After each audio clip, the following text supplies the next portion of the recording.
नमस्कार, total health में आप सभी का स्वागत है। मैं हूं किरण भारद्वाज।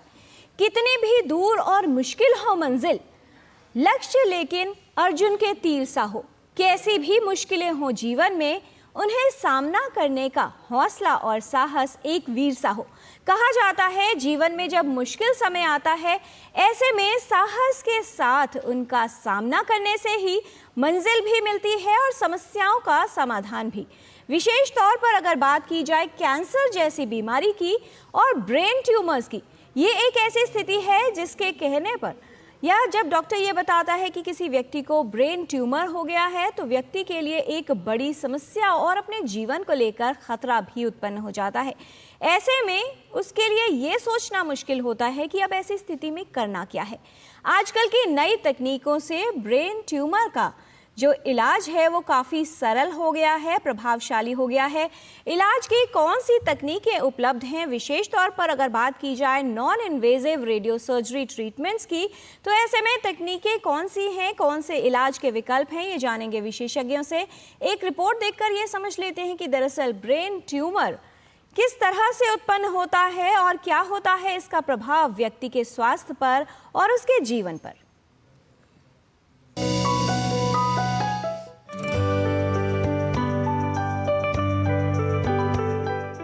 ब्रेन ट्यूमर यानी मस्तिष्क की रसौली मस्तिष्क की कोशिकाओं की अनियंत्रित वृद्धि के कारण उत्पन्न होने वाली गांठ है। इसके लक्षण रसौली के आकार, उसकी स्थिति और वृद्धि की दर पर निर्भर करते हैं। जैसे जैसे रसौली का आकार बढ़ता है, आसपास के मस्तिष्क के ऊतकों पर दबाव बनने लगता है और उनके कार्य करने की क्षमता प्रभावित होने लगती है। इसकी वजह से व्यक्ति को कुछ लक्षण उत्पन्न हो सकते हैं और समस्याएं भी हो सकती हैं। मस्तिष्क में रसौली होने पर सिर में तेज दर्द, जो दर्द सुबह के समय होता है, सिर दर्द रोज होता है और धीरे धीरे बढ़ने लगता है। उल्टी होना, उल्टी के बाद सिर दर्द कम हो जाना, आंखों की रोशनी कम होना, कमजोरी महसूस होना और दौरे पड़ना जैसे लक्षण उत्पन्न हो सकते हैं। जब रसौली यानी ट्यूमर सौम्य या घातक है, उसके बढ़ने की दर में अंतर हो सकता है। जब सौम्य या घातक ट्यूमर बढ़ते हैं, तो मस्तिष्क के अंदर दबाव बढ़ता है। इससे मस्तिष्क को क्षति हो सकती है और ये जीवन के लिए खतरा उत्पन्न कर सकता है। आवश्यक है कि मस्तिष्क की रसौली के लक्षण होने पर उन्हें नजरअंदाज न किया जाए, बल्कि एक विशेषज्ञ को दिखाया जाए। इलाज की आधुनिक विधियों द्वारा रोगी को ठीक कर उसका जीवन सामान्य बनाया जा सकता है। यदि आपको सुबह के समय सिर दर्द होता है, सिर दर्द लगातार रहता है और सिर दर्द की तीव्रता बढ़ती जा रही है, तो इसे माइग्रेन का दर्द मानकर दवा न लें, न ही नजरअंदाज करें। तुरंत एक चिकित्सक को दिखाएं और ये जान लें कि कहीं ये मस्तिष्क की रसौली का लक्षण तो नहीं है। किरण भारद्वाज, डीडी न्यूज।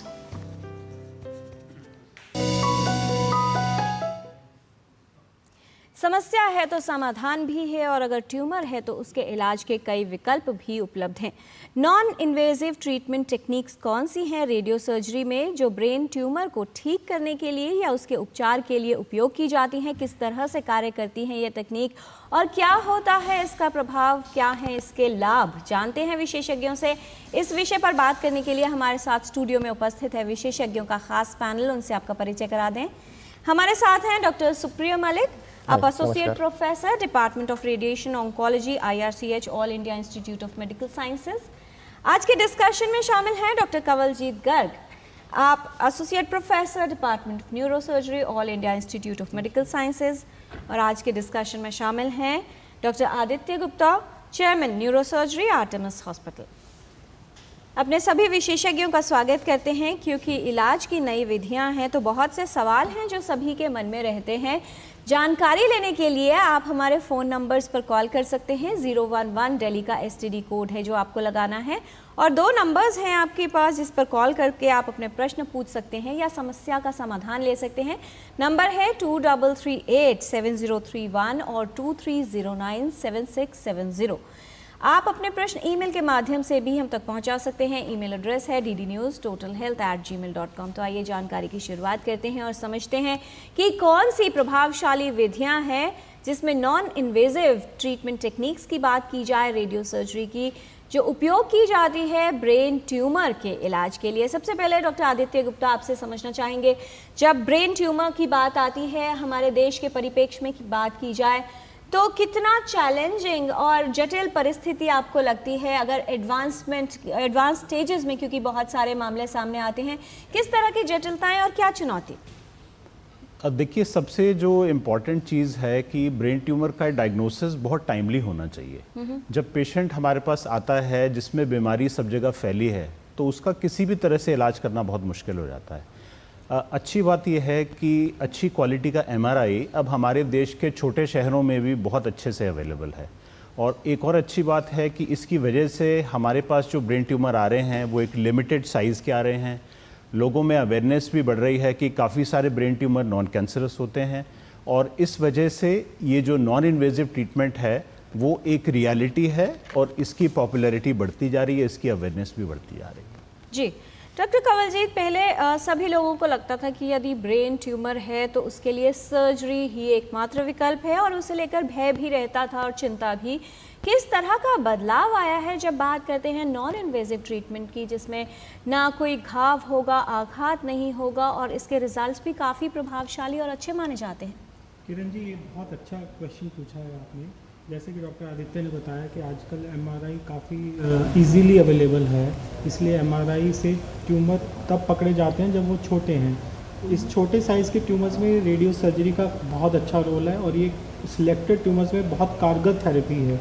तो बिना ऑपरेशन के, बिना चीर फाड़ के, बिना मेजर रिस्क के जो सर्जरी के साथ एसोसिएटेड होते हैं, इनका इलाज अच्छे से किया जा सकता है। जी, ब्रेन ट्यूमर एक ऐसी स्थिति है डॉक्टर सुप्रिया जिसको सभी लोग गंभीर भी मानते हैं और जीवन के लिए खतरा भी मानते हैं। प्रकार की अगर बात की जाए तो कितने तरह के ब्रेन ट्यूमर्स हैं और क्या फ़र्क रहता है जब बात की जाती है benign tumours versus cancerous tumour, या वो ट्यूमर या रसौली जो कैंसर युक्त है और मस्तिष्क में हो गई है? देखिए, ब्रेन ट्यूमर कई प्रकार के होते हैं। मेनली हम इनको दो तरह से देख सकते हैं, एक बिनाइन और एक मैलिग्नेंट और कैंसरस। जो बिनाइन ट्यूमर्स होते हैं वो कई प्रकार के होते हैं, जैसे कि पिट्यूटरी ग्लैंड में होता है पिट्यूटरी एडेनोमा, मेनिंजियोमा, सोअनोमा, ऐसे कई प्रकार के बिनाइन ब्रेन ट्यूमर्स होते हैं। ये इतने घातक नहीं है, शायद पेशेंट को कुछ सिम्टम्स होते हैं बट ये जानलेवा नहीं है। लेकिन जो मैलिग्नेंट ब्रेन ट्यूमर है उसको भी हम दो प्रकार से देख सकते हैं, एक प्राइमरीली जो ब्रेन से ही उत्पन्न हुआ है और एक दूसरे कोई कैंसर से फैल के ब्रेन में पहुंचा है। पहले और दूसरे दोनों स्थिति में पेशेंट के लाइफ को बहुत ही खतरा रहता है। और जो प्राइमरी ब्रेन ट्यूमर होते हैं उसमें जो chances of cure early stage में बिल्कुल है, लेकिन जो मेटास्टेटिक ब्रेन ट्यूमर्स होते हैं उसमें चांसेस ऑफ क्योर काफ़ी लिमिटेड रहता है। लेकिन इन दोनों स्थिति में रेडियो सर्जरी और रेडियोथेरेपी बहुत ही इफ़ेक्टिव और कारगर ट्रीटमेंट है। जी, और इसीलिए कहा जाता है कि जितनी जल्दी पहचान होगी उतना ही बेहतर इलाज हो पाएगा और व्यक्ति के जीवन को बेहतर बनाना और ज़िंदगी के लिए ख़तरा भी कम हो सकेगा। डॉक्टर सुप्रिया, इलाज के विकल्प की अगर बात की जाती है, किस तरह के इलाज के विकल्प उपलब्ध हैं?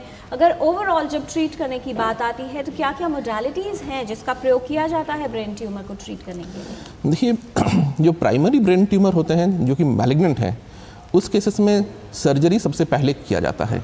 जहाँ पे भी सर्जरी पॉसिबल है, सर्जरी करने से दो चीज़ें होते हैं, एक तो ब्रेन के अंदर जो प्रेशर है जिस कारण से सारे सिम्टम्स होते हैं वो कम घट जाता है, साथ साथ जो ब्रेन ट्यूमर के प्रकार हैं वो प्रकार पता चल जाता है।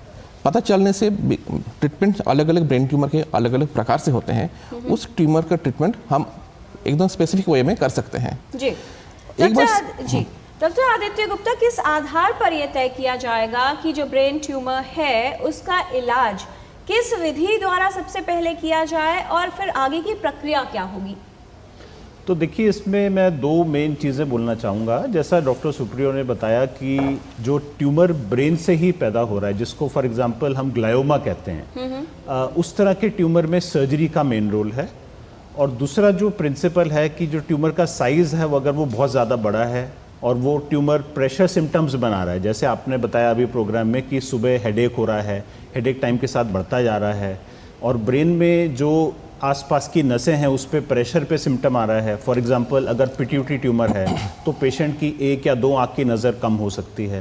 फॉर एग्जांपल अगर एक हेयरिंग नर्व का ट्यूमर है जो बहुत कॉमन बीमारी है जिसको हम अकूस्टिक श्वानोमा कहते हैं, उसमें पेशेंट को आमतौर पे एक तरफ से सुनाई कम देने लगता है और जब ट्यूमर बड़ा होता है तो उसके बाद पेशेंट के चलने फिरने में, बैलेंस में भी गड़बड़ आती है। तो जब ये सिम्टम्स प्रिडोमिनेंट होते हैं या बहुत ज़्यादा होते हैं जिससे पेशेंट को हमें रिलीफ दिलवाना ज़रूरी है, तो उसके लिए बहुत इंपॉर्टेंट है कि सर्जरी का एक प्राइमरी रोल होता है, क्योंकि सर्जरी क्विक एक्टिंग होती है। हम इमीडिएटली ट्यूमर को सारा या मेजॉरिटी पार्ट उसका हम निकाल सकते हैं और पेशेंट को इमीडिएट रिलीफ दे सकते हैं।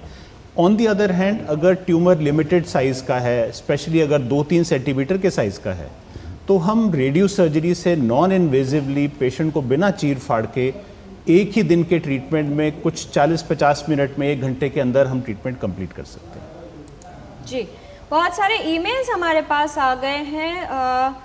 दीपिका हैं। डॉक्टर कंवल जी, सवाल उनका ये है, 2-3 सवाल साथ में ले लेते हैं। पहला सवाल दीपिका जी का है, वो ये कह रही हैं कि क्या कम उम्र में भी मस्तिष्क की रसौली या ब्रेन ट्यूमर हो सकता है? और दूसरा प्रश्न ये है कि मान लीजिए किसी गर्भवती महिला में ब्रेन ट्यूमर डिटेक्ट होता है, तो क्या ऐसी स्थिति में इलाज किस तरह से किया जाएगा? उस स्ट्रेटेजी में कुछ बदलाव किया जाता है? देखिए, पहले क्वेश्चन का आंसर मैं दूंगा।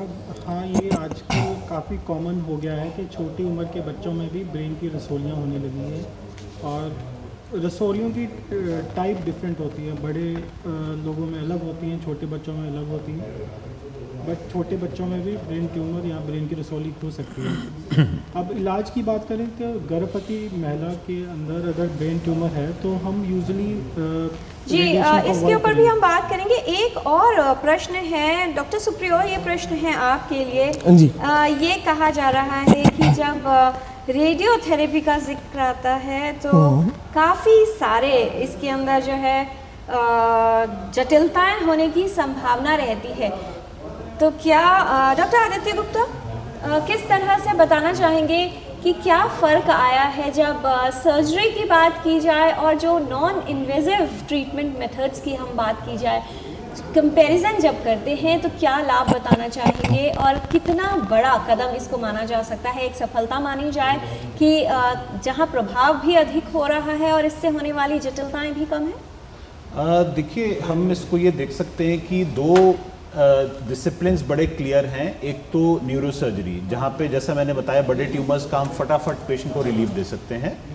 दूसरा जो प्रॉब्लम है वो ये है कि रेडियोथेरेपी वाला जो डिसिप्लिन है वो कैंसर्स के लिए ज़्यादा प्रेवलेंट है जी। अब एक्चुअली रेडियो सर्जरी एक अपने आप में बहुत बड़ी एडवांसमेंट है जिसमें छोटे ट्यूमर्स के लिए हम ज़रूरत अब नहीं समझते कि पेशेंट का इन्वेजिव सर्जरी होना चाहिए। सो अगर एक हम कंपैरिजन दें, रेडियोथेरेपी में पेशेंट का 5 सेशन पर वीक 5 वीक्स के लिए होता है, तो करीबन 20-25 सेशन आमतौर पे दिए जाते हैं। रेडियो सर्जरी में हम 1 सेशन में इलाज लिमिटेड बिनाइन ट्यूमर्स का, बिना कैंसर वाले ट्यूमर्स का कर सकते हैं, जो कि एक बहुत बड़ा एडवांसमेंट है जी। एट द सेम टाइम ये छोटे ट्यूमर के जो पेशेंट हैं, जो बिनाइन ट्यूमर के पेशेंट हैं, इनको 5 डेज के लिए एडमिशन की ज़रूरत नहीं पड़ती है।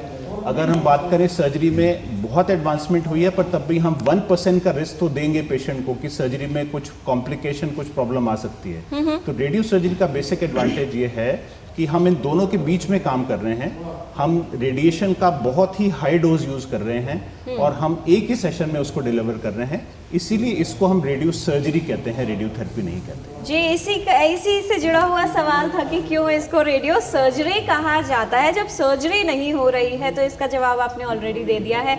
सुरेश जी का यह सवाल था। डॉक्टर आदित्य गुप्ता, किस तरह से ये पूरी प्रक्रिया काम करती है और क्या बेनिफिट्स आप देखते हैं अगर बात की जाए टाइम कंजम्पशन की, ओवरऑल आउटकम की, जो इलाज से हम क्या एक्सपेक्ट कर सकते हैं? ये तमाम चीज़ों को अगर कंपेयर किया जाए तो कितना अच्छा और प्रभावशाली विकल्प है ये? देखिए, इसमें जो इम्पोर्टेंट चीज़ है, हमें ट्यूमर को टारगेट बहुत प्रिसाइजली करना है। तो जब हमें एक ट्यूमर जो कि एक स्कल के अंदर मौजूद है, उसको हम टारगेट कैसे प्रिसाइजली करें, टेक्निकल बेसिकली ये प्रॉब्लम है। इसको 2 तरह से सॉल्व किया गया है। एक तो जो टेक्निक है, ट्रेडिशनल टेक्निक है कि हम सिर पे फ्रेम लगाते हैं और फ्रेम के साथ हम MRI करते हैं।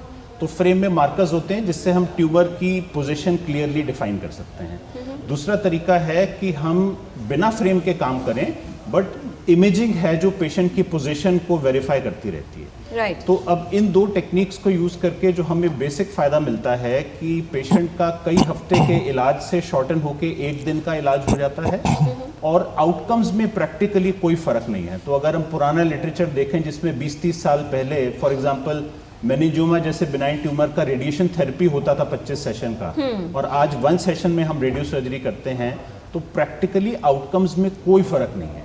सो इम्पॉर्टेंट चीज़ है कि हम सही केस को सिलेक्ट करें और उसको प्रॉपर टेक्निक से हम ट्रीट करें।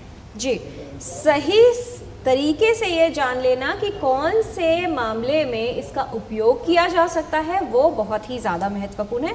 डॉक्टर सुप्रियो, जब बात करते हैं रेडियोथेरेपी की जिसमें कई तरह के साइड इफ़ेक्ट्स होते हैं, एक सवाल था हमारे पास, रेशम हैं, वो ये पूछ रही हैं कि क्या इसमें भी जिन नॉन इन्वेजिव मेथड्स की हम लोग बात कर रहे हैं रेडिएशन दी जाती है, और क्या रेडिएशन के साइड इफ़ेक्ट्स उसी तरीके के होते हैं जो रेडियोथेरेपी जो ओरिजिनली या प्राइमरी तौर पर दी जाती थी, और जितने तरह की जटिलताओं से व्यक्ति को गुजरना पड़ता था, क्या इसमें भी उसी तरह की स्थिति रहती है? बहुत ही अच्छा सवाल है और ये बहुत क्लियर होना चाहिए।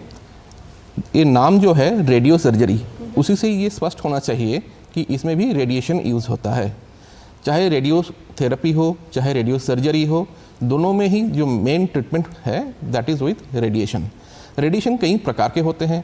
आप इसमें कोबाल्ट थेरेपी दे सकते हैं कोबाल्ट 60 मशीन से, या तो आज के दिन में जो आधुनिक लीनियर एक्सीलरेटर है उससे फोटोन रेज निकलते हैं, उससे भी दे सकते हैं। आज के दिन में और आधुनिक प्रोटॉन थेरेपी आ रहे हैं, उसके सहारे में भी कर सकते हैं। अभी सवाल ये है कि साइड इफ़ेक्ट्स और कॉम्प्लिकेशंस, जी, साइड इफ़ेक्ट्स और कॉम्प्लिकेशंस ये सब डिपेंड करता था, ये करता है आज भी, कि कौन से टेक्निक से हम इसको पहुंचाते हैं पेशेंट तक। बिकॉज ये जो रेडिएशन है ये मशीन के अंदर से पेशेंट की बॉडी में जहाँ पे ट्यूमर है वहाँ तक पहुँचने के लिए क्या माध्यम हम अपनाते हैं। पहले के जो टेक्निक्स थे वो बहुत ही क्रूड हुआ करता था। अभी इसमें बहुत सारा एडवांसमेंट और रिफाइनमेंट होने के कारण पहले से जो टॉक्सिसिटीज़ होते थे, जो साइड इफ़ेक्ट होते थे, वो आज के दिन में बिल्कुल ही ना के बराबर हो चुका है। और stereotactic radiotherapy, stereotactic radio surgery दोनों ही आज एक वास्तव है। लेकिन एक चीज़ और इसमें जानना जरूरी है कि सारे जो ट्यूमर्स हैं सब में ये नॉन इन्वेसिव स्टीरियोटैक्टिक ट्रीटमेंट कारगर नहीं है। छोटे ट्यूमर, कितना छोटा, 2 से 3 सेंटीमीटर, इससे ज़्यादा बड़ा ट्यूमर होगा उसमें स्टीरियोटैक्टिक ट्रीटमेंट जो है वो इतना सक्सेसफुल काम नहीं करता है, बिकॉज उसमें साइड इफेक्ट होने के चांसेस बढ़ते हैं जी। तो ये हमारे को जानना जरूरी है। जी, तो सही समय पर लिया गया सही फैसला जटिलताओं को भी कम कर सकता है, इलाज को बेहतर बना सकता है और व्यक्ति के जीवन के खतरे को भी कम कर सकता है। आज हम टोटल हेल्थ में बात कर रहे हैं रेडियो सर्जरी द्वारा क्या विकल्प होते हैं ब्रेन ट्यूमर के इलाज के लिए। कुछ और जानकारी लेंगे विशेषज्ञों से एक छोटे से ब्रेक के बाद। आप कहीं मत जाइएगा, देखते रहिए टोटल हेल्थ।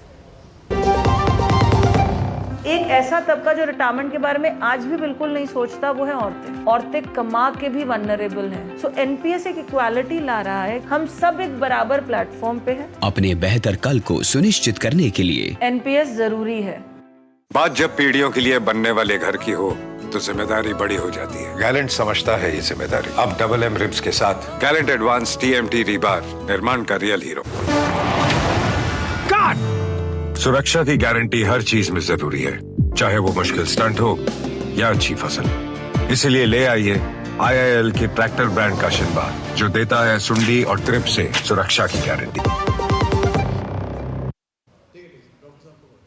ब्रेक के बाद टोटल हेल्थ में आपका स्वागत है। नॉन इन्वेजिव ट्रीटमेंट्स क्या है ब्रेन ट्यूमर के इलाज के लिए और क्या है उनके लाभ, जान रहे हैं हम विशेषज्ञों से।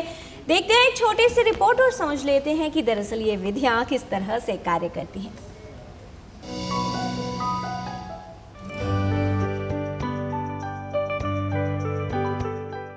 मस्तिष्क का ट्यूमर मस्तिष्क में कोशिकाओं की असामान्य वृद्धि है।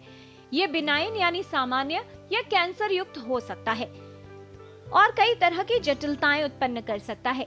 ब्रेन ट्यूमर के इलाज के लिए कई तरह की विधियां उपलब्ध हैं। इसे सर्जरी, कीमोथेरेपी और रेडियोथेरेपी द्वारा ठीक किया जाता है। विकिरण चिकित्सा यानी रेडियोथेरेपी ब्रेन ट्यूमर के उपचार की एक विधि है जिसमें तीव्र ऊर्जा की किरणों का उपयोग कैंसर कोशिकाओं को नष्ट करने के लिए किया जाता है।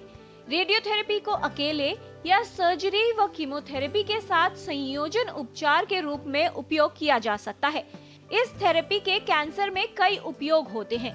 सर्जरी के बाद उस क्षेत्र में बची हुई कैंसर कोशिकाओं को नष्ट करने के लिए, सर्जरी से पहले ट्यूमर का आकार छोटा करने जिससे उसके बाद ट्यूमर की सर्जरी की जा सके, प्राथमिक उपचार के रूप में या अन्य शरीर के क्षेत्रों में फैले हुए कैंसर के इलाज के लिए भी विकिरण चिकित्सा उपयोग की जा सकती है। रेडियोथेरेपी में उपयोग की जाने वाली नॉन इन्वेजिव तकनीकें काफी उपयोगी सिद्ध हो रही हैं। मस्तिष्क या रीढ़ की हड्डी में रसौली के इलाज के लिए इसका उपयोग किया जा सकता है। रेडियोथेरेपी में उपयोग होने वाली ऐसी ही एक तकनीक है गामा नाइफ सर्जरी विकिरण चिकित्सा। ये चिकित्सा का एक दर्द रहित और कंप्यूटर निर्देशित रूप है। ये उपचार करके मस्तिष्क और ऊपरी रीढ़ के रसौली को ठीक करने में सहायक है। इसमें प्रभावित स्थान में ट्यूमर में ऊर्जा की अत्यधिक केंद्रित किरणों का प्रयोग किया जाता है। ये आमतौर पर छोटी रसौली या कुछ विशेष परिस्थितियों में उपयोग की जा सकती है। ये समझना आवश्यक है कि ये विधि क्या है और किन अवस्थाओं में इसे उपयोग करना इलाज में प्रभावशाली सिद्ध होगा। किरण भारद्वाज, डीडी न्यूज।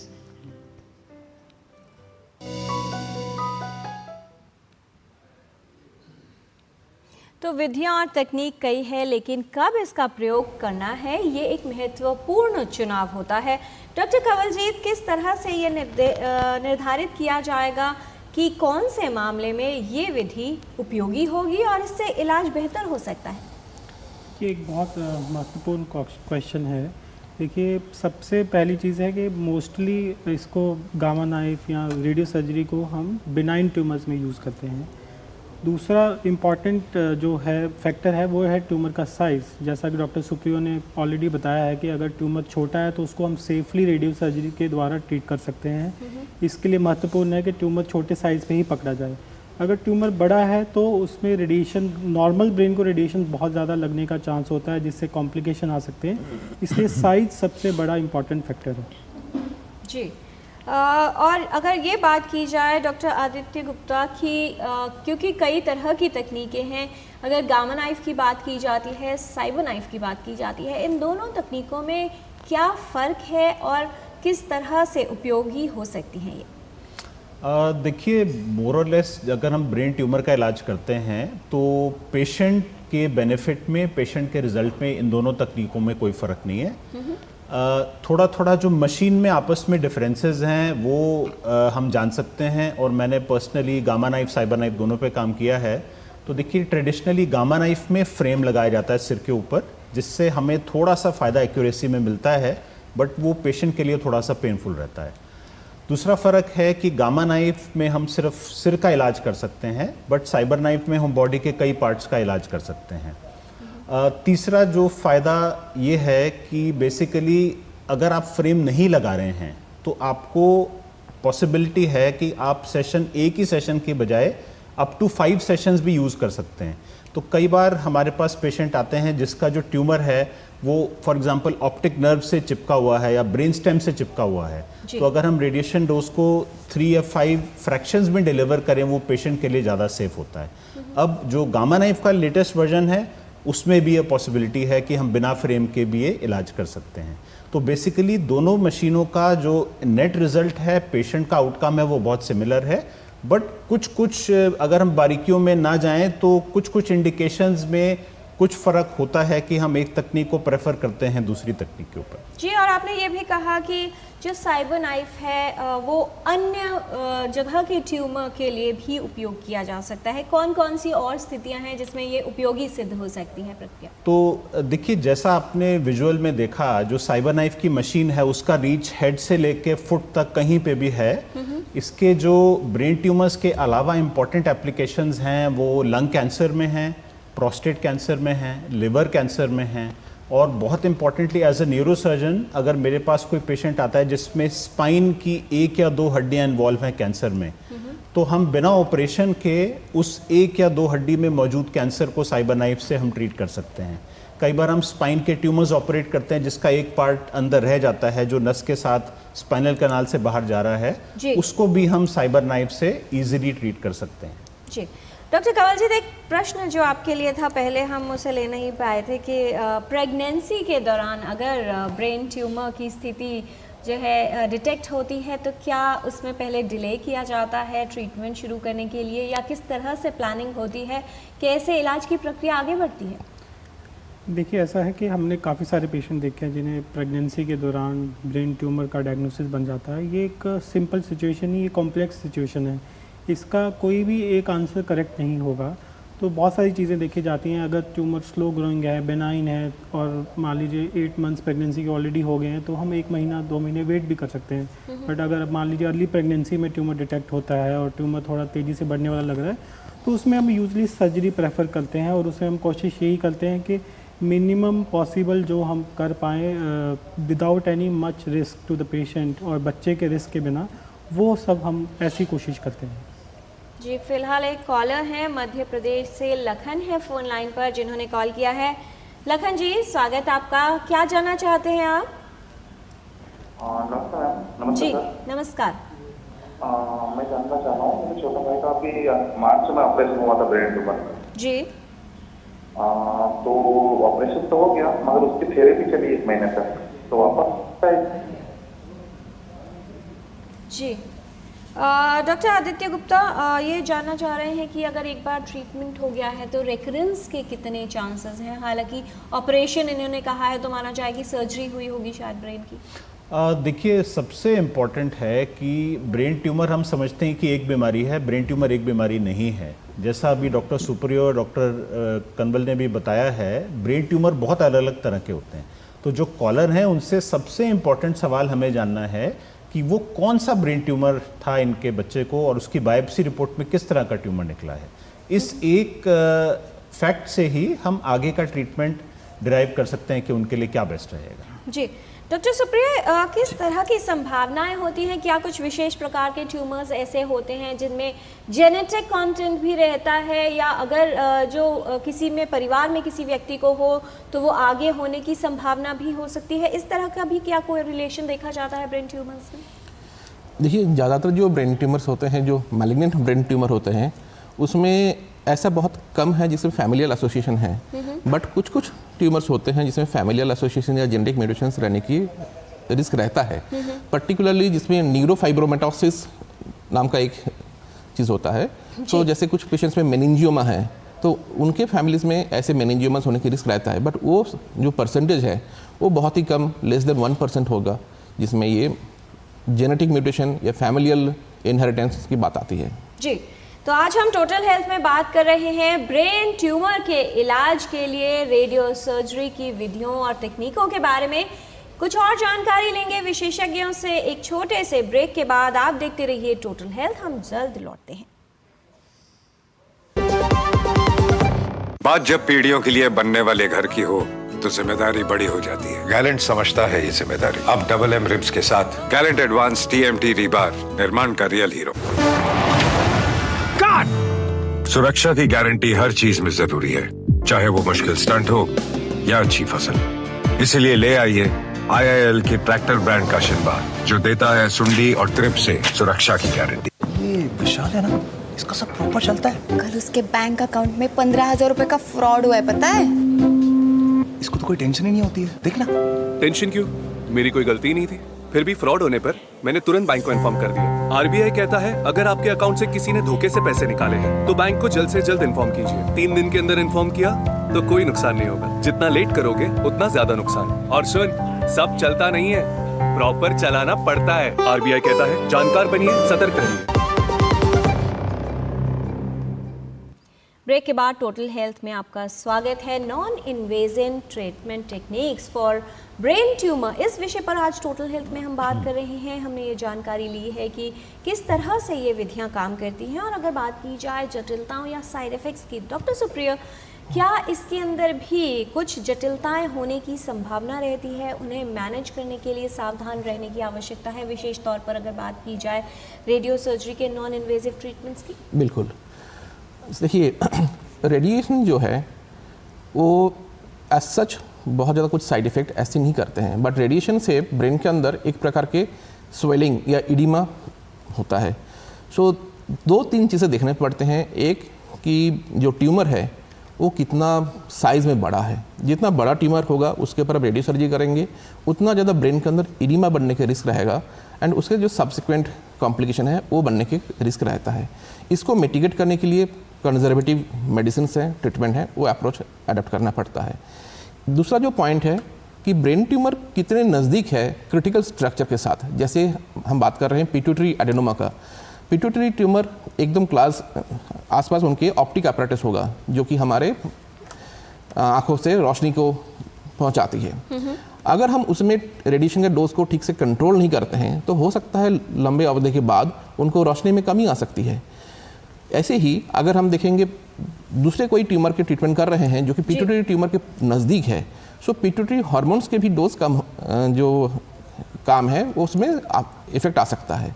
तो कुल मिला के आपको एक चीज़ बहुत अच्छे से देखना है कि ट्यूमर कितना साइज़ का है, जो क्रिटिकल स्ट्रक्चर है उससे कितने दूरी पे है और कितना रेडिएशन डोज हम सेफली डिलीवर कर सकते हैं इनके कॉम्प्लिकेशन को कम करते हुए। और मॉडर्न रेडिएशन यही चीज़ करता है, इन सब में हमारे पास कंट्रोल है सो दैट हम ट्यूमर को कंट्रोल करें लेकिन साइड इफ़ेक्ट्स को मिनिमाइज रखेगा। जी डॉक्टर कंवल जी, रेडियो सर्जरी की अगर बात की जाए, कौन सी वो स्थितियां हैं ब्रेन ट्यूमर के अलावा जिन स्थितियों में उपयोगी सिद्ध हो सकती है और लाभान्वित कर सकती है उस अवस्था से जूझ रहे रोगियों के लिए? ये एक बहुत अच्छा सवाल है। नॉर्मली हम बिनाइन ब्रेन ट्यूमर्स के लिए radio surgery, gamma knife radio surgery का इस्तेमाल करते हैं, बट एक और बहुत कॉमन न्यूरोसर्जिकल प्रॉब्लम है AVM, आर्टीरियो वीनस मैल्फॉर्मेशन या नसों का गुच्छा, जिसमें रेडियो सर्जरी बहुत ही कारगर है। अगर यूजली क्या होता है कि अगर ये नसों का गुच्छा छोटा हो तो ऑपरेशन कर सकते हैं या एम्बोलाइजेशन कर सकते हैं, बट बहुत कॉमनली हमें रेडियो सर्जरी का उपयोग करना पड़ता है AVMs में और ये काफ़ी कारगर है। एक और सिचुएशन है एसेंशियल ट्रेमर, जो इंडिया में बहुत ज़्यादा कॉमन नहीं है, बट उसमें थैलेमोटमी गामा नाइफ के द्वारा या किसी और रेडियो सर्जरी पद्धति के द्वारा हम थैलेमोटमी कर सकते हैं ताकि पेशेंट्स के सिम्टम्स का निदान हो सके। क्या पार्किंसन रोग में भी इसकी कुछ उपयोगिता हो सकती है डॉक्टर कंवल जी?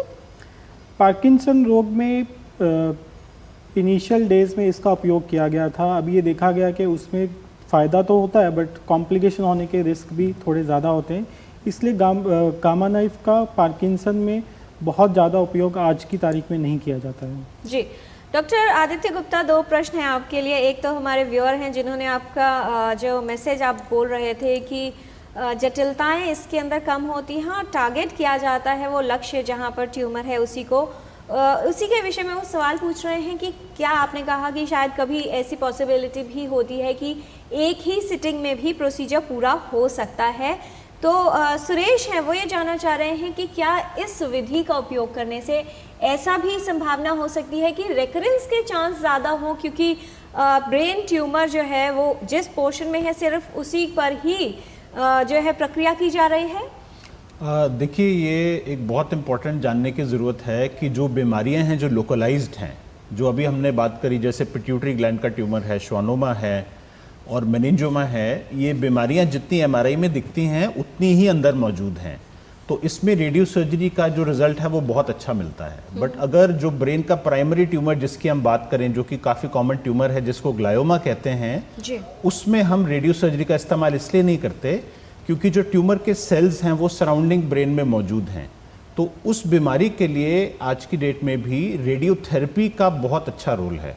तो जो व्यूअर हैं उनका सवाल बहुत सही है। अगर किसी ऐसी बीमारी का हम इलाज करेंगे रेडियो सर्जरी से जो कि बीमारी अंदर थोड़ी फैली है, तो फिर हमें उसमें सक्सेस नहीं मिलेगा, उसमें रेकरेंस का रेट हायर मिलेगा। तो coming back to the same point, ये जानना बहुत ज़रूरी है कि किस तरह का ब्रेन ट्यूमर है हमारे पास। क्योंकि गामा नाइफ या साइबर नाइफ मौजूद नहीं है, मतलब मौजूद है, तो ऐसा नहीं होना चाहिए कि कोई भी चीज़ हम MRI में देख रहे हैं और हम कह रहे हैं जी हम इसकी रेडियो सर्जरी करने के लिए तैयार हैं।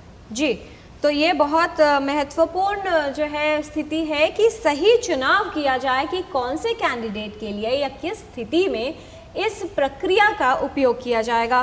डॉक्टर आदित्य गुप्ता, जब ये बात होती है कि एक ओवरऑल टीम वर्क रहता है, तो जब स्पेसिफिकली रेडियो सर्जरी की जाती है, चाहे विधि कोई भी प्रयोग की जाए, किस तरह से दूसरे team members as a team काम करते हैं, उनकी भी आवश्यकता किस किस स्तर पर होती है और कैसे पूरी प्लानिंग की जाती है? तो देखिए, ये एक्चुअली रेडियो सर्जरी तो बहुत ही इम्पॉर्टेंट एग्जाम्पल है मेडिकल टीम वर्क का। इसमें जो प्राइमरी टीम वर्क है वो न्यूरोसर्जन और रेडिएशन ऑन्कोलॉजिस्ट के बीच होता है। अब फॉर एग्जांपल रेडियो सर्जरी में हम रेडिएशन डिलीवर कर रहे हैं, तो इसमें रेडिएशन ऑन्कोलॉजी का पार्टिसिपेशन और उनका साथ में रहना और वेरीफाई करना बहुत ज़रूरी है, और ये एक्चुअली लॉ की रिक्वायरमेंट भी है, क्योंकि हम रेडिएशन डिलीवर कर रहे हैं तो रेडिएशन ऑन्कोलॉजिस्ट हैं जिनका प्राइमरी फील्ड है रेडिएशन डिलीवरी, उनका कंकरेंस जो प्लान हम अप्रूव करते हैं डिलीवरी के लिए वो रेडिएशन ऑन्कोलॉजिस्ट से वेरीफाइड होता है। इसके अलावा जैसे आपने विजुअल्स में देखा है, रेडिएशन फिजिसिस्ट होते हैं जो कि एक अच्छा प्लान बनाते हैं जिसमें कि हम नॉर्मल ब्रेन टिश्यू को स्पेयर करते हैं और ट्यूमर पे ही रेडिएशन हम फोकस करते हैं। उसके साथ साथ टेक्नोलॉजिस्ट हैं जो एक ऐसी हाई टेक्नोलॉजी मशीन को ऑपरेट करते हैं। तो बहुत सारे टीम मेंबर्स का, नर्सिंग स्टाफ भी साथ में रहते हैं, तो बहुत सारे टीम मेंबर्स के कोऑर्डिनेशन से एक प्रोसीजर किया जाता है। जी, फिलहाल एक कॉलर हैं, राजू सैनी हैं जिन्होंने कॉल किया है हमें। राजू जी, बहुत स्वागत, आपका सवाल पूछिए। जी, मेरा एक लड़का है जी, 22 साल की उम्र है जी, और उसका मैंने सीटी स्कैन और कराया था, तो डॉक्टर उसके सिर में कैंसर की गांठ बता रहे हैं जी। तो एक बार दोहराई बन जाता है, सिर में दर्द रहता है उसमें, तो मुझे इसका उपचार बताइए और मुझे निवारण बताइए। जी, डॉक्टर कंवलजीत, क्या आप इन्हें एडवाइस करेंगे? देखिए, मेरी राय आपके लिए ये होगी कि आप शीघ्र से शीघ्र अपने बच्चे को एक न्यूरोसर्जन के पास लेके जाएं, ताकि वो पहले ये असर्टन कर पाएँ कि क्या ट्यूमर है, किस तरह का ट्यूमर है, किस साइज़ का ट्यूमर है। जब ये सब पता होगा तभी उसके लिए, उस ट्यूमर के लिए बेस्ट ट्रीटमेंट क्या रहेगा, तभी उसका चुनाव किया जा सकता है। जी, डॉक्टर कंवलजीत, जितने प्रकार के ट्यूमर्स होते हैं, ब्रेन ट्यूमर की जब हम बात करते हैं, तो रसौली का प्रकार क्या है और कितनी फास्ट ग्रोइंग है वो? कितना समय व्यक्ति के पास होता है, एक अगर स्लो ग्रोइंग ट्यूमर की बात की जाए और फास्ट ग्रोइंग ट्यूमर की बात की जाए, इंतज़ार कितना किया जा सकता है? ये एक बहुत ही अच्छा प्रश्न है। हमारे पास ओपीडी में पेशेंट आते हैं तो उनका ये पहला प्रश्न यही होता है कि जी पेशेंट के पास समय कितना है। देखिए, ये प्रेडिक्ट करना बहुत मुश्किल है। हम जो आपको इन्फॉर्मेशन दे सकते हैं वो हम एवरेज ट्यूमर ग्रोथ बता सकते हैं। जैसे स्लो ग्रोइंग रसौलियाँ होती हैं, जैसे कान की सुनाई देने वाली नस का ट्यूमर वेस्ट्रल शानोमा या मेनिंजोमा, इनका ग्रोथ रेट है वो 2 to 3 mm पर ईयर तक है। बट ये एवरेज है कि अक्सर करके ट्यूमर का ग्रोथ इतना होगा, बट आउटलायर्स हो सकते हैं। कोई ट्यूमर ऐसा भी हो सकता है जो बिल्कुल ग्रो ना करे 1 साल में, कोई ऐसा भी हो सकता है जो बहुत तेज़ी से ग्रो करे। दूसरी तरफ जो मेलिग्नेंट ट्यूमर्स है, जो कैंसर वाले ट्यूमर है, उनका ग्रोथ रेट काफ़ी फास्ट होता है, वो तो महीनों में भी डबल हो सकते हैं। जी, डॉक्टर सुप्रिया, जब पूरी प्लानिंग की बात आती है, जब एक रोगी को और उसके परिवार को तैयार किया जाता है कि इलाज के ये विकल्प हैं, विशेष तौर पर जब आप बताते हैं कि रेडियो सर्जरी की आवश्यकता है, काउंसलिंग उस समय पर कितनी महत्वपूर्ण होती है, क्योंकि नई तकनीकें हैं और इन्हें लेकर चिंता भी रहती है, भ्रम भी रहता है और डर भी रहता है। अच्छा, ये सवाल काफ़ी अच्छा है, लेकिन सबसे पहले हमारे को जानना है कि ये टेक्निक्स इतनी भी नए नहीं हैं, काफ़ी समय से हैं, और समय के साथ साथ टेक्निक्स में बदलाव आ रहा है। टेक्निक में कंफर्ट की एरिया बढ़ रहा है। पेशेंट के जो पहले डर रहता था कि उसमें स्कल के ऊपर एक फ्रेम लगाना पड़ेगा या क्या क्या प्रोसेस से गुजरना पड़ेगा, वो सारे चीज़ आज के दिन में काफ़ी सरल हो गया है। तो पेशेंट या उनके फैमिली मेम्बर को ये समझना ज़रूरी है कि कौन से प्रकार के ट्यूमर है और इस ट्यूमर में कितना रिस्क है कॉम्प्लिकेशन का, कितना रिस्क है ठीक होने का। जैसे हम बात कर रहे हैं बिनाइन ट्यूमर्स जो हैं, बिनाइन ट्यूमर्स में कोई रिस्क बहुत ज़्यादा नहीं इन्वॉल्व होता है, बिकॉज साइज़ बहुत छोटे होते हैं और उसमें ज़्यादा समय जीवन को कोई ऐसा नहीं है कि लाइफ थ्रेट है। तो उसमें SRS या जो ही हम नॉन इन्वेसिव टेक्निक्स की बात करें वो सक्सेसफुली डिलीवर करते हैं। जो छोटे बहुत टॉक्सिसिटीज़ होते हैं उसको मैनेजेबल है। बट मैलिग्नेंट ट्यूमर्स में ये जानना बहुत ज़रूरी है कि ये सच में कितना क्योर हो सकता है, रिकरेंस का रिस्क कितना है। अगर रिकरेंस होगा तो दोबारा हम कुछ नॉन इन्वेसिव टेक्निक्स के यूज़ कर सकते हैं या सर्जरी दोबारा करनी है। तो इन सब के आधार पे हमने बात करना रहता है। जी, काउंसलिंग की ज़रूरत पड़ती है? आप समझाते हैं उनके पेशेंट्स के जो परिवारजन होते हैं कि थोड़ी प्रक्रिया चलेगी तो इसकी ये साइड इफ़ेक्ट्स हो सकते हैं? ये सारी जो ट्रीटमेंट है ये एक प्रकार के SOP ड्रिवन ट्रीटमेंट्स होते हैं। इसमें पेशेंट काउंसलिंग एंड उनके और उनके फैमिली को डिटेल्स में बताना रहता है कि chances of cure and complications कितने हैं। एंड ज़्यादातर प्रोसेस में नॉर्मली रहता है कि 24 आवर्स के लिए उनको ऑब्जर्व करना भी ज़रूरी रहता है। उस दौरान कुछ पर्टिकुलर मेडिसिन भी उनको देना जरूरी रहता है ताकि इनके साइड इफेक्ट्स की जो मात्रा है वो कम से कम हो। जी, टोटल हेल्थ में यहाँ पर रुकते हैं एक और छोटे से ब्रेक के लिए। ब्रेक के बाद जानकारी का ये सिलसिला जारी रहेगा। आप देखते रहिए DD न्यूज़।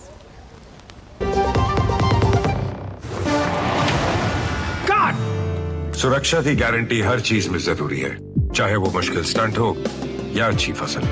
इसीलिए ले आइए IIL के ट्रैक्टर ब्रांड का शिनबा, जो देता है सुंडी और ट्रिप से सुरक्षा की गारंटी। बात जब पीढ़ियों के लिए बनने वाले घर की हो तो जिम्मेदारी बड़ी हो जाती है। गैलेंट समझता है ये जिम्मेदारी। अब MM रिब्स के साथ गैलेंट एडवांस TMT रीबार, निर्माण का real hero. Muthoot finance, India का number 1 most trusted financial services brand. तो गोल्ड लोन के लिए कॉल करें 1-800-313-1212।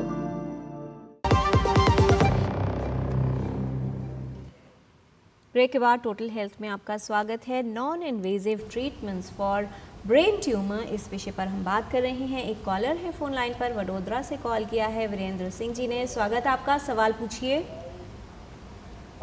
मैम 20 मई को मेरी वाइफ का ऑपरेशन हुआ था, ओपन सर्जरी थी जी, और उसके बाद उसको चलने में काफी सारा प्रॉब्लम हुआ है।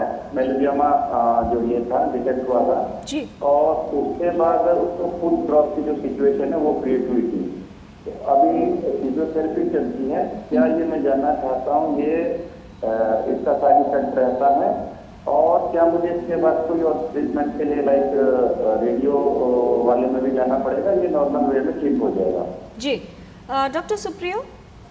मैम, कॉलर का जो सवाल है उसमें मुझे लगता है उनको एक मेनिंजियोमा का डायग्नोसिस हुई है एंड उनकी सर्जरी हो रखी है। जी, मेनिंजियोमा अलग अलग लोकेशंस पे ब्रेन के अंदर हो सकता है और ये देखना बहुत ज़रूरी रहता है कि कितना ट्यूमर रिसेक्ट हो पाई हैं, कितना ट्यूमर ऑपरेशन के बाद निकल पाया है। अगर ऑपरेशन के बाद भी कुछ ट्यूमर्स रह जाता है एंड ये देखना पड़ेगा कौन सी ग्रेड के ट्यूमर है, ग्रेड 1, ग्रेड 2 है, ग्रेड 3 है।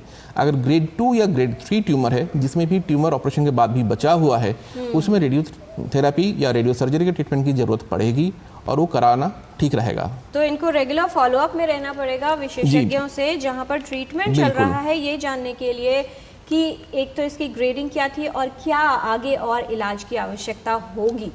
डॉक्टर आदित्य गुप्ता, जब ग्रेडिंग और स्टेजिंग की बात आ गई है तो दो स्थितियां हमने जानी थी, एक जो लोकलाइज्ड ट्यूमर है और दूसरा जो कैंसर शरीर के दूसरे अंगों में भी फैल गया है। किस तरह से उपयोगी हो सकता है ऐसी अवस्था में, क्योंकि बहुत से ऐसे पेशेंट्स होते हैं, एडवांस स्टेज है, पैलिएशन के लिए भी आवश्यकता हो सकती है, और क्या उपयोगी हो सकती है ये तकनीकें? देखिए, ये एक बहुत इम्पॉर्टेंट एप्लीकेशन है रेडियो सर्जरी का, और जो हमारी कंट्री में इसके बारे में अवेयरनेस बहुत ही कम है। सो आपको एग्जांपल देते हैं कि मान लीजिए किसी पेशेंट को लंग का कैंसर है और उनका फॉलोअप, रूटीन फॉलोअप में ब्रेन के MRI में एक छोटा सा मेटास्टैटिक ट्यूमर डिटेक्ट होता है। तो एक अनफॉर्चुनेट बात है, आज भी हमारी कंट्री के कई एरियाज़ में उनको बोला जाता है जी आपकी ये स्टेज 4 की बीमारी है और अब कुछ नहीं हो सकता है, आपको पूरे ब्रेन को रेडिएशन लगवाना पड़ेगा। तो ये एक मिथ है, जो कहीं और का कैंसर ब्रेन में आ रहा है और सिंगल या फ्यू डिपॉजिट्स हैं, उनके लिए रेडियो सर्जरी बहुत ही इम्पॉर्टेंट और बहुत ही सक्सेसफुल ट्रीटमेंट है। एक सिंगल सेशन में कई सेंटर्स में और हमारे सेंटर्स में भी हम अप टू 6 या 8 ऐसे डिपॉजिट्स को भी हम ट्रीट कर सकते हैं।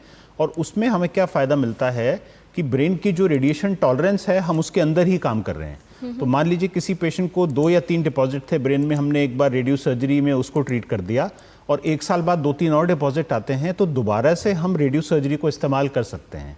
जो पुरानी सोच थी कि स्टेज 4 डिजीज है और होल ब्रेन को रेडिएशन दे दें, तो उसमें क्या प्रॉब्लम आती है कि अगर फ्यूचर कोई और डिपॉजिट ब्रेन में आएगा तो हमारे पास उसके लिए फर्दर रेडिएशन या रेडियो सर्जरी देने की पॉसिबिलिटी नहीं रहती है। जी डॉक्टर कमलजीत, एक जो ये बात होती है और मान्यता भी है कि कैंसर की तो अपनी जटिलताएं होती हैं, लेकिन जो इलाज करवाया जाता है विशेष तौर पर जब ब्रेन की सर्जरी की जिक्र होता है तो उसकी अपनी जटिलताएं भी काफ़ी होती हैं। अगर इस टेक्निक की बात की जाए, रिस्क का एलिमेंट अगर उस दृष्टि से देखा जाए तो कितना है?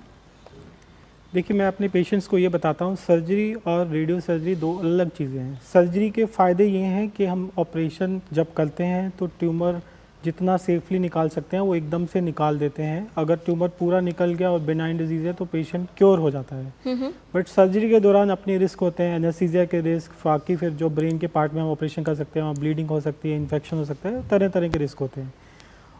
दूसरी तरफ गामा नाइफ का फ़ायदा ये है क्योंकि उसमें कोई चीर फाड़ नहीं है, तो जो तुरंत वाले रिस्क होते हैं सर्जरी के वो इसमें नहीं है जी। बट इसका पॉइंट ये है कि पेशेंट को हर 6 महीने बाद या हर साल बाद एक बार MRI करवा के देखता रहना पड़ेगा, ये देखने के लिए कि ट्यूमर की ग्रोथ रुकी है या नहीं रुकी है। और अगर 3-4 साल बाद या पेशेंट का ट्यूमर बढ़ने से नहीं रुकता तो उसको कोई दोबारा ट्रीटमेंट की ज़रूरत होगी। जी डॉक्टर सुप्रिया, अवेलेबिलिटी की बात की जाए, देश में उपलब्धता इस तकनीक की अभी कितनी है और जिन्हें आवश्यकता है वो कैसे पहुंच सकते हैं?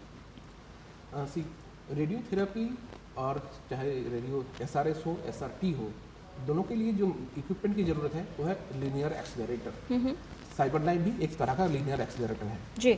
लेकिन हमारे देश में इस मशीन की उपलब्धता सच में बहुत ही कम है। जहाँ पे हम देखा जाए, अगर इंटरनेशनल स्टैंडर्ड्स के अनुसार करीब 1400 मशीनों की ज़रूरत है, हमारे देश में आज के दिन में करीब 700 ही मशीन अवेलेबल है। सो सारे पेशेंट्स ये जो ट्रीटमेंट फैसिलिटी तक पहुंचने में उनको काफ़ी समय लग जाता है। दूसरी बात है कि छोटे शहरों में रेडियोथेरेपी फैसिलिटीज़ इतना अभी डेवलप नहीं हो पाए हैं बिकॉज इनका इनिशियल जो कॉस्ट है वो काफ़ी ज़्यादा रहता है। सो इन दोनों चीज़ों को काम करना ज़रूरी है। जी, यहाँ पर रुकते हैं एक और छोटे से ब्रेक के लिए। ब्रेक के बाद लौटेंगे और जानकारी लेंगे विशेषज्ञों से इस नई तकनीक और एडवांस टेक्नोलॉजीज़ यानी non invasive treatment techniques of brain tumour के बारे में इस छोटे से ब्रेक के बाद।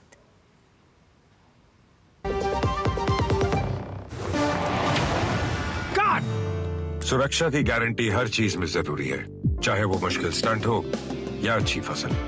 इसलिए ले आइए IIL के ट्रैक्टर ब्रांड का शिनबा, जो देता है सुंडी और ट्रिप से सुरक्षा की गारंटी। बात जब पीढ़ियों के लिए बनने वाले घर की हो तो जिम्मेदारी बड़ी हो जाती है। गैलेंट समझता है ये जिम्मेदारी। अब MM रिब्स के साथ गैलेंट एडवांस TMT रीबार, निर्माण का रियल हीरो। ऐसी जान जो है सारे घर की दुलारी, उसकी सुरक्षा और स्वास्थ्य है हम सब की जिम्मेदारी।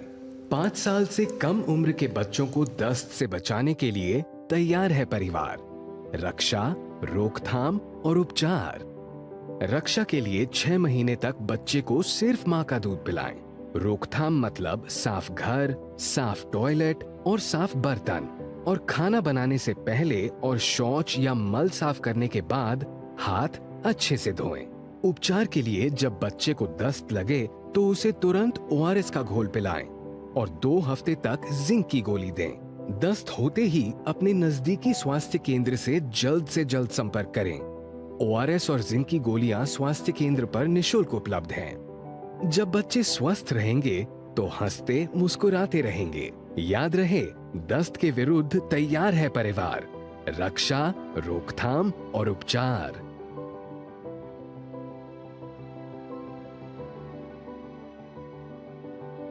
अधिक जानकारी के लिए आशा दीदी से संपर्क करें। स्वास्थ्य एवं परिवार कल्याण मंत्रालय द्वारा जनहित में जारी।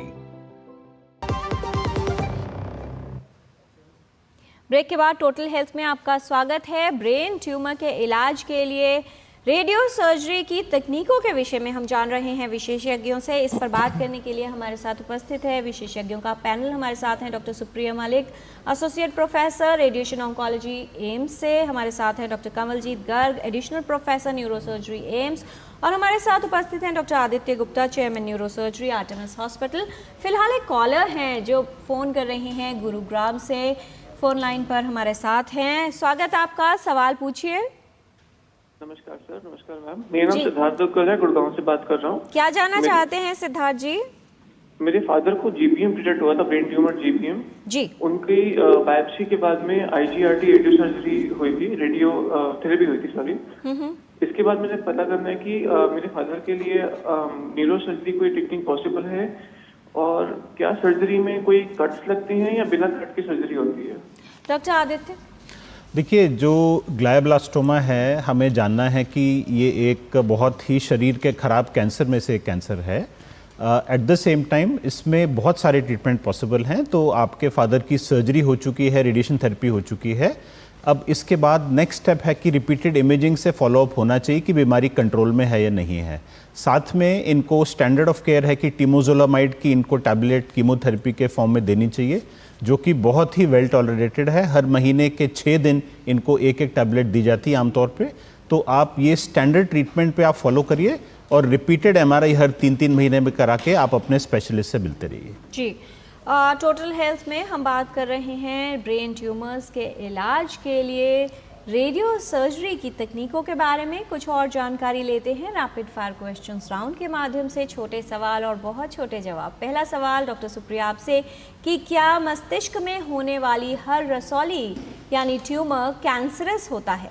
नहीं, सारे ट्यूमर कैंसरस नहीं होते हैं, कुछ ही ट्यूमर्स बिनाइन भी होते हैं। जी। डॉक्टर कंवलजीत, क्या हर तरह की रसौली एक ही तरह के लक्षण उत्पन्न करती है और एक ही तरह से उसका इलाज किया जाता है? नहीं, ये बिल्कुल गलत है। रसौली दिमाग के किस पार्ट में है उस पर डिपेंड करेगा कि वो सिम्टम क्या पैदा कर रही है, और डिपेंडिंग ऑन लोकेशन उसका इलाज भी अलग होगा। Right. Doctor Aditya Gupta, radio surgery में क्या इंसिजन या कट लगाकर सर्जरी की जाती है व्यक्ति की? जी नहीं, रेडियो सर्जरी का जो मेन यूज़ है बिना कट के और बिना किसी चीर फाड़ के, बिना इन्वेजन के ये ट्रीटमेंट है। डॉक्टर सुप्रिया, क्या रेडियो सर्जरी एक पेनफुल या दर्द पैदा करने वाली प्रक्रिया या तकनीक बिल्कुल ही है? नहीं। रेडियोथेरेपी, रेडियो सर्जरी किसी में भी कोई पेन नहीं होता है। क्या ये तकनीक सिर्फ बिनाइन ट्यूमर्स यानी वो रसौली जो कैंसर युक्त नहीं है उन्हीं के लिए उपयोग की जा सकती है डॉक्टर कंवलजीत? जैसा कि डॉक्टर आदित्य ने अभी डिस्कस किया, मोस्टली इसका यूज़ बिनाइन ट्यूमर्स में होता है, बट जो ब्रेन मेटास्टेसिस होते हैं, जो कहीं और का ट्यूमर है ब्रेन में चला गया, उसमें भी हमने इसको काफ़ी इफेक्टिव पाया है। जी। क्या गामा नाइफ और साइबर नाइफ एक ही तकनीक के दो नाम हैं डॉक्टर आदित्य गुप्ता? ये तकनीक थोड़ी सी डिफरेंट है, क्योंकि मशीन की इंजीनियरिंग और उसकी फिजिक्स थोड़ी सी डिफरेंट है, बट जो मरीज है, जो पेशेंट है, उनके इलाज के लिए बिल्कुल सिमिलर है। जी। क्या ये रेडियोथेरेपी या टारगेटेड थेरेपी का एक प्रकार है डॉक्टर सुप्रियो? बिल्कुल सही है, ये बहुत ही precise form of radiation delivery है। जी। क्या इसमें पूरी बॉडी को यानी पूरे शरीर को रेडिएशन के दुष्प्रभाव होते हैं डॉक्टर कंवलजीत? नहीं, ऐसा बिल्कुल नहीं है। जैसे गामा नाइफ है उसमें सिर्फ ब्रेन को ही रेडिएशन लगता है, ऐसा देखा गया कि शरीर के बाकी हिस्सों को रेडिएशन बहुत कम लगता है। जी। जैसा कि नाम है गामा नाइफ, तो क्या इस प्रक्रिया में नाइफ का उपयोग किया जाता है डॉक्टर आदित्य? नहीं, गामा नाइफ, साइबर नाइफ दोनों में कोई नाइफ नहीं है। बेसिकली हम रेडिएशन की बहुत हाई डोज को एक सिंगल पॉइंट पे एक सिंगल टाइम में देने हैं, इसलिए वर्ड नाइफ यूज़ किया जाता है, क्योंकि एक तरह से ये सर्जरी है जो हम रेडिएशन से कर रहे हैं। क्या हर रोगी में एक ही तरह की रेडिएशन का प्रयोग किया जाता है, एक सीमित या एक बराबर मात्रा में डॉक्टर सुप्रियो? नहीं, रेडिएशन के डोज और रेडिएशन की मात्रा हर एक पेशेंट के अलग अलग होते हैं। क्या ये तकनीक बच्चों के लिए उपयोग नहीं की जा सकती डॉक्टर कंवलजीत? नहीं, ऐसा बिल्कुल नहीं। बच्चों में ब्रेन ट्यूमर होते हैं, बच्चों में नसों का गुच्छा होता है, उसमें हम गामा नाइफ रेडियो सर्जरी बिल्कुल यूज़ करते हैं। क्या ये तकनीकें सिर्फ ब्रेन ट्यूमर्स के इलाज के लिए ही उपयोगी हैं डॉक्टर आदित्य? नहीं, जो रेडियो सर्जरी है अब बॉडी के कई पार्ट्स में की जाती है, for example spine, lung, liver, prostate. Right. Doctor Supriya, क्या ये तकनीक करने के लिए एनेस्थीसिया, जनरल एनेस्थीसिया या बेहोशी की हालत में व्यक्ति को ये प्रक्रिया की जाती है? नहीं, जनरल एनेस्थीसिया की जरूरत नहीं पड़ता इसमें। कितने समय के लिए इलाज होता है इस प्रक्रिया में डॉक्टर कंवलजीत? ये डिपेंड करेगा पेशेंट का ट्यूमर साइज़ कितना है और कितना रेडिएशन हम दे रहे हैं। ट्यूमर रेडिएशन टाइम 20 मिनट से लेकर 2 घंटे तक हो सकता है। डॉक्टर आदित्य, क्या इसमें हॉस्पिटल में एडमिशन करवाना आवश्यक होता है? इसमें हॉस्पिटल एडमिशन ट्रीटमेंट के लिए ज़रूरी नहीं होता है। पेशेंट आमतौर पे ट्रीटमेंट के दिन अपने घर से आते हैं और सेशन लेने के बाद वापस अपने घर और नॉर्मल लाइफ में चले जाते हैं। डॉक्टर सुप्रिया, क्या पैलिएटिव केयर के रोगियों में भी इसका उपयोग किया जा सकता है? बिल्कुल, जो एडवांस मैलिग्नेंसी है जिसको ब्रेन मेटास्टासिस या बोन मेटास्टासिस या कोई भी दूसरे शरीर के जगह में मेटास्टैटिक है, उसमें इसका यूज़ बिल्कुल हो सकता है और होता भी है। क्या इसे ब्रेन ट्यूमर के सभी रोगियों के लिए उपयोगी और प्रभावशाली माना जा सकता है डॉक्टर कमल जी? नहीं, ये कहना बिल्कुल सही नहीं होगा, क्योंकि ये कुछ specific tumours, mostly benign tumours के लिए ही ठीक थेरेपी है। क्या जिन रोगियों को ये इलाज दिया जा रहा है उनको एंटी एंग्जाइटी दवाएं लेने की आवश्यकता होती है इलाज के दौरान और उसके बाद? डॉक्टर आदित्य गुप्ता, देखिए, आमतौर पे ये इलाज इतना फ्रेंडली इलाज है कि एक सिंगल डे सिंगल सेशन में 20 से 40 मिनट में हम पेशेंट का इलाज कर रहे हैं, तो आमतौर पे पेशेंट को इससे एंग्जाइटी नहीं होती है। बट फ्रेम या मास्क लगाने के लिए अगर किसी को क्लॉस्ट्रोफोबिया है या बहुत एंग्जाइटी का प्रॉब्लम है तो उसके लिए दवाई दी जा सकती है। जी, क्या इसे अन्य तकनीकों के साथ भी उपयोग किया जा सकता है डॉक्टर सुप्रिया? बिल्कुल, इसको कन्वेंशनल रेडियोथेरेपी के साथ यूज़ कर सकते हैं, इसके साथ साथ सिस्टमिक थेरेपी भी यूज़ कर सकते हैं और कई टाइम सर्जरी के बाद भी स्टीरियोटैक्टिक रेडियो सर्जरी कर सकते हैं। डॉक्टर कमलजीत, क्या इस तकनीक से इलाज करने में रेकरेंस के चांसेस बढ़ जाते हैं? ये कहना बिल्कुल सही नहीं होगा। गामा नाइफ या रेडियो सर्जरी का गोल होता है कि ट्यूमर और आगे ना बढ़े, तो उसको हम ट्यूमर कंट्रोल कहते हैं। डिपेंडिंग ऑन ट्यूमर उसका कंट्रोल 80 to 90% के करीब है। जी, डॉक्टर आदित्य गुप्ता, हमने बहुत सारी इसके जो बेनिफिट्स थे वो जाने हैं कि लिमिटेशन की बात की जाए तो कौन से एरियाज हैं जिस पर और काम करने की आवश्यकता है? देखिए, इसकी लिमिटेशन 2-3 हैं। फर्स्ट ऑफ ऑल, एक साइज़ की लिमिटेशन है। अगर हमें बहुत हैवी रेडिएशन डोज डालनी है तो लिमिटेड साइज़ का टारगेट होना चाहिए। सेकंड है, हमें इफेक्ट इतना क्विकली नहीं मिलेगा, तो इसलिए अगर हम छोटे ट्यूमर देख रहे हैं जिसमें प्रेशर इफेक्ट नहीं है तो हमें जल्दी इफेक्ट भी नहीं चाहिए, उसके लिए आइडियल है।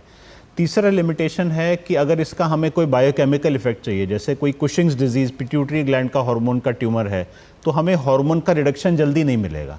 तो बेसिकली साइज़ का और डोज का और जो टाइम है जिसमें ये इफेक्ट अपना दिखाएगी, ये इसकी मेन लिमिटेशन। जी, डॉक्टर सुप्रियो, अगर कोई ये थेरेपी उसके लिए फेवरेबल है या उपयोगी होगी या नहीं, ये जानना चाहता है तो किसे परामर्श लिया जाए? इसके लिए रेडिएशन ऑन्कोलॉजिस्ट एंड सर्जन, जो न्यूरो सर्जन्स हैं, दोनों सलाह देख सकते हैं। एक वाक्य में क्या संदेश देना चाहेंगे डॉक्टर सुप्रियो?